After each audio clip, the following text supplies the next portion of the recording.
ప్రపంచ ఆరోగ్య సంస్థ వుహాన్ వైరస్ గురించి విచారణకెళ్ళి చివరికి చైనా చెప్పినట్టు చేసొచ్చింది.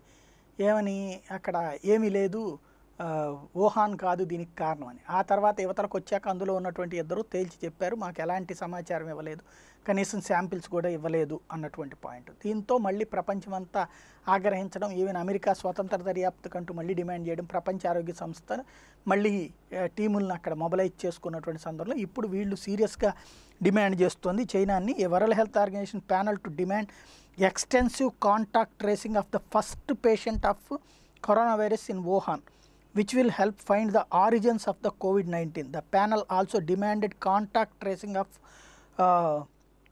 Hunan seafood market traders. ఇది అక్కడ ఉన్నటువంటి ఏదైతే మొట్టమొదట ఈ కరోనా వైరస్ వ్యాపించింది ఏ మార్కెట్లో ఉన్నారో అక్కడ ఉన్నటువంటి వాళ్ళకి సంబంధించినటువంటి మొదటి వాళ్ళు ఎవరు రిజిస్టర్ అయ్యారు వాళ్ళ బ్లడ్ శాంపిల్స్, అట్లాగే అంతకుముందు పేషెంట్గా రిజిస్టర్ అయినటువంటి వాళ్ళ బ్లడ్ శాంపిల్స్, వీటిని ఫస్ట్ ఇవ్వండి అని అడుగుతోంది. కాంట్రాక్ట్ ట్రేసింగ్ ఎవరి నుంచి ఎవరికనేది ఎట్లా తెలిసింది అని అడుగుతోంది.